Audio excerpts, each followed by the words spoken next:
Greetings to all. இப்போ self லவ்வை பற்றி நம்ம நிறைய பேசுகிறோம். நம்ம சுற்றி உள்ளவங்களை சுற்றிவங்களுக்கு கொடுக்குற இம்பார்ட்டன்ஸ் விட நமக்கு அதிகமாக நம்ம இம்பார்ட்டன்ஸ் கொடுக்குறோம். அப்படிங்கிறது ஒரு செல்ஃபிஷான ஒரு ஆக்டிவிட்டி கிடையாது. நம்ம செல்ஃப் லவ் இருக்கலாம், நமக்கு நம்ம இம்பார்ட்டன்ஸ் கொடுக்கலாம். ஆனால் அந்த இம்பார்ட்டன்ஸ் கொடுக்குறது மற்றவங்களை அஃபெக்ட் பண்ணாமல், மற்றவங்களை ஹர்ட் பண்ணாமல், இரிட்டேட் பண்ணாமல் இருக்கணும். நம்ம மற்றவங்களுக்கு கொடுக்குற இம்பார்ட்டன்ஸோ இல்லை நமக்கு கொடுக்குற இம்பார்ட்டன்ஸோ.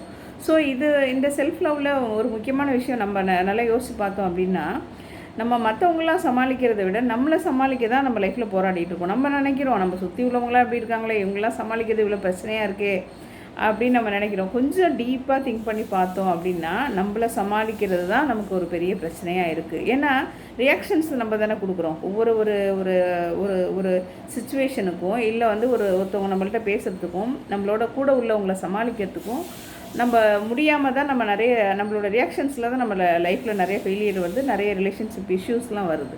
ஸோ அப்போ நம்மளை எப்படி சமாளிக்கிறதுங்கிற கலையை நம்ம கற்றுக்கிட்டோம் அப்படின்னா அது கண்டிப்பாக மற்றவங்கள நம்மளால் சமாளிக்க முடியும். ஸோ நம்மளை எப்படி சமாளிக்கிறது அப்படிங்கிறது இட்ஸ் டஃப் ப்ராசஸ். உடனே பண்ணிட முடியாது. நான் நேற்று இது மாதிரி ரியாக்ட் பண்ணேன், நம்ம இனிமேல் இப்படி பண்ணக்கூடாது அப்படின்னு அந்த தெளிவு நிறைய பேருக்கு வராது. ஆனால் நமக்கு இருக்கும்.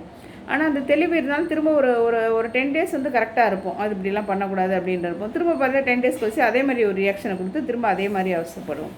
ஸோ இது கான்ஸ்டன்ட் ப்ராக்டிஸ்லேயும் கான்ஸ்டன்ட் அவேர்னஸ்லேயும் தான் வரும்.